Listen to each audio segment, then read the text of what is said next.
Well, we've got A.J Hunter here, who's an author, and we're going to talk about his book, Money, Sex and Murder. How are you doing today? I'm good. I'm doing good. Great. So this new book, Money, Sex and Murder, is actually a memoir where you talk about the different stages in your life, from early childhood to raunchy sex life, and finishing with the thirst for money and power. So without giving too much away, just sort of take it from there and tell us more. I grew up in Brooklyn, New York, in the streets, and the book is ideal in life.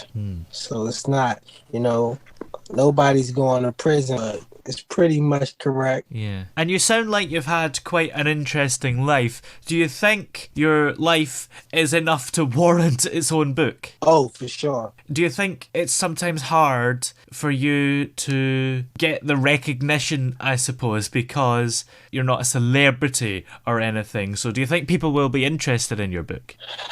I guess that would be correct if, it's kind of, it's just about putting in the work. So, you might not have the recognition because you're not known and it might be hard on it, but it's just work. Gotta put in the work. Yeah. And what made you want to write a memoir about your life? Everything, the book and, things that I've seen growing up and things that I've done, stuff is real, but never, it's like rapping, all right? Give you ideas where I'm coming from. It's like rapping. Yeah. I was pretty good at it. I had to deal with Warlock Records when I was young and not going through because I wound up getting arrested at a young age and stuff, and I never was the type of person that wanted to tell on myself. Yeah. See what I'm saying? Yeah. So like you hear rappers a lot of time and they rap and they tell you a story exact or they say that it's not true, but you can't really tell yourself. So, yeah. So the book is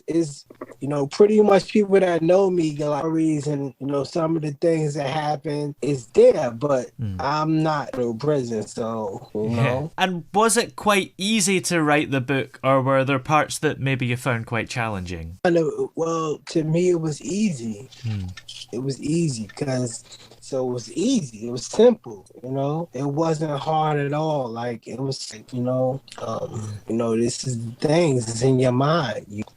And were there parts that maybe because of things you've gone through in your life that you found quite difficult to write about, or not really? Well, really, the only creating it where I'm not worried about prison or, giving up too much or getting someone else in trouble. The difficult part, really, as far as, the names and creating it, making it to the point where it wasn't too far-fetched, where, but people that live the life know it. And, people that know me know it. So it's like reality. So even if you reading it and know me, like, wow, this dude is crazy, Yeah. And were there parts that maybe were cathartic as well when you were writing? No, so, all right. The type of guy where I don't really talk about who I am. And I'm not going to sit here and tell you I'm a good guy. Somebody else might say, yo, he's a good guy. You and tell you like, yo, nah, he gangster. But I'm not going to say, yo, I'm gangster. I'm a thug. I never call somebody else might say he a thug or they looking at me. Somebody might tell you, yo, he's a good Christian brother, because it's like people label you a name you something that give you that name. So, I want to say it's authentic. You follow me?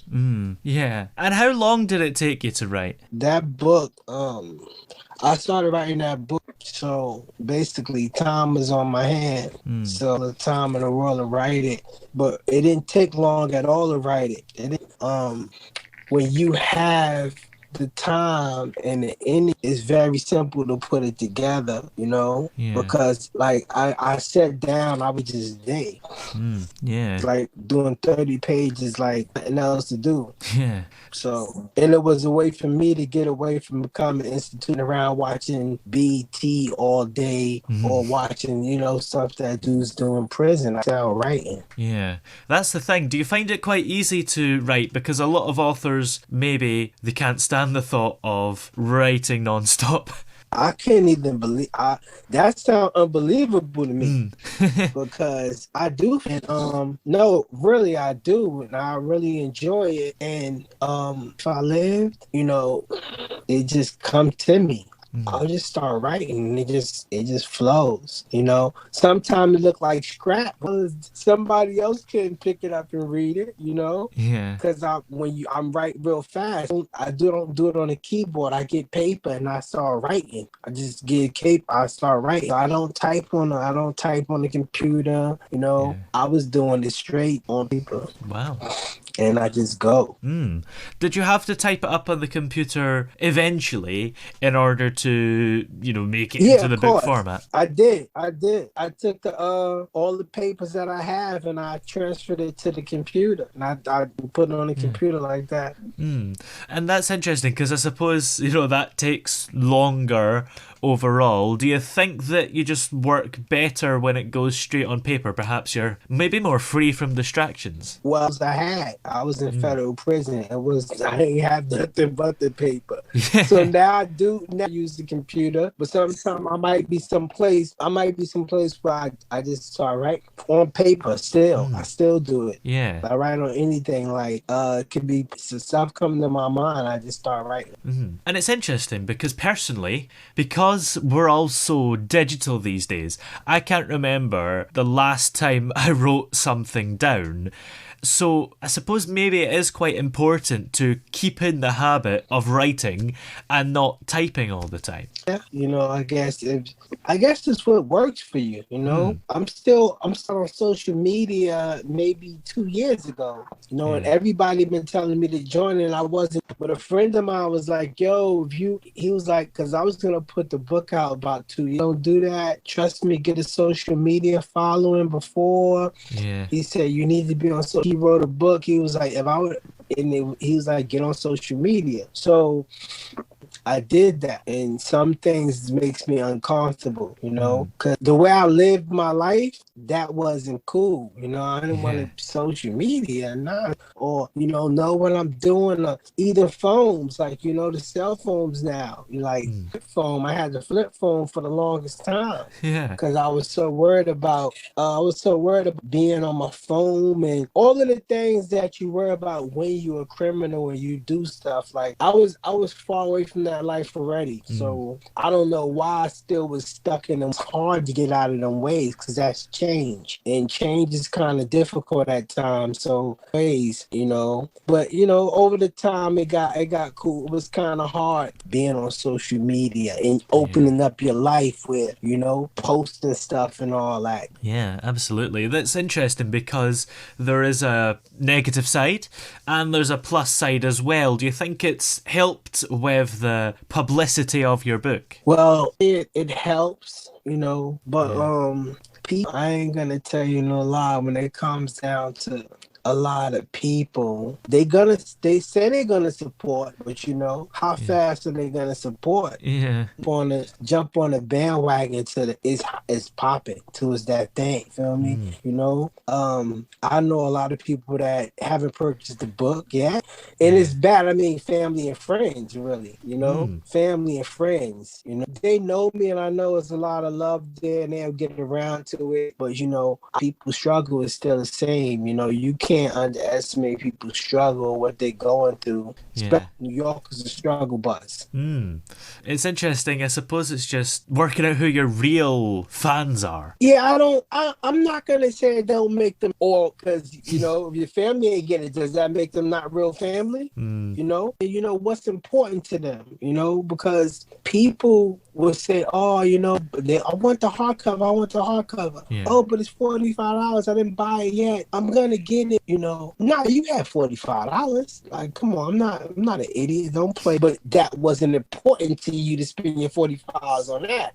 So you might have had to get a fag of weed or something, about $45, and then I'm not saying dollars, whatever it costs. Follow me? But then after that, you got the effect of smoke that to get the munchies and you want to drink and you want to eat something. So yeah, I don't make them a real friend. It's about their priorities and what's important to them. And say, because I'm a supporter, I support people no matter. They call me Mr. Show Up. You know me and you did something, I'm gonna support it. Yeah. Who are the target audience of the book? Is there a particular group of people that would benefit from it? Yeah, a lot of it, I would say maybe really the age that's gonna be want them reading it, But I really would think, it's pretty. I would say 12 and up. Maybe it's like 18 years old. But the reality is, the first time I ever seen some old. So.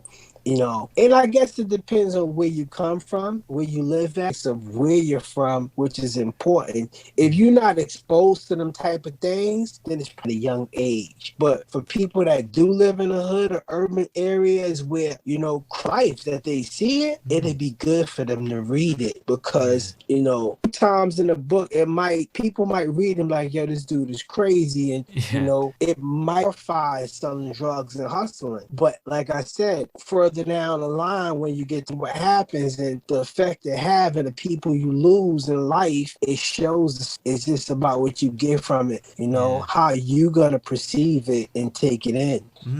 Yeah, it's interesting because maybe even for people that don't have experience of some of the themes in the book, it's still important for them to learn that this stuff does happen in the world. There's more to the world than their own bubble. Right. And that's a good point because, that's why I said it, but your level is good, So if I'm going to say, 12 live in that type of area and my kids is not subject to them things, I don't know if I want to open a mind, then maybe 16, 18 would be good, But when it's young and they learn it fast. Yeah. Like fast. Everything's only watch what your kids is looking at on a phone because they get access to everything. I mean, you could put the parental guidance guides, in there where people with, but it's kind of hard to stop it because then their friends might see it, Yeah.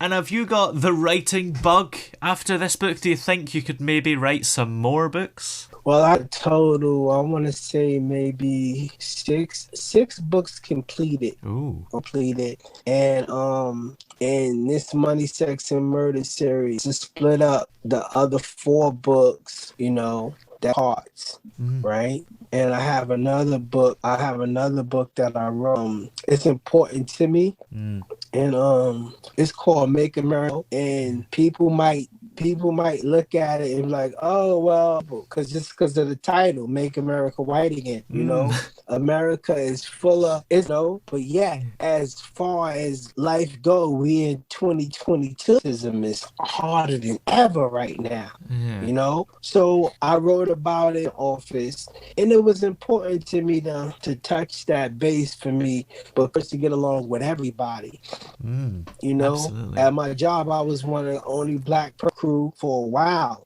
for years. Yeah. But, I think people need to be able to look at each other from different walks of life. Love is love, I don't care we different colors, different races, but we eat, we shit, everything we do the same way, different are you from me? Yeah. So that's a very important book for me, Make America White Again.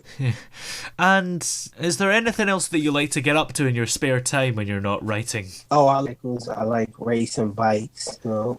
I love to do traveling is one of the best things in the world for me.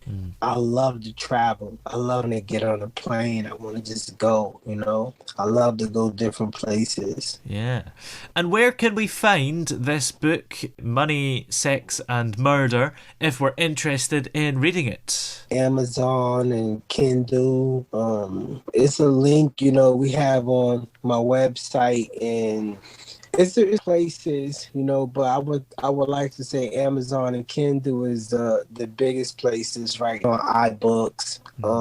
Barnes and Nobles is supposed to be on Barnes and Nobles. The link is so it's a lot of different places where people can get it at. You know, about to hit the streets real hard with it. I ordered copies. I'm gonna be out selling it, like pushing the book, because I really want people to get it and see what it is in Brooklyn.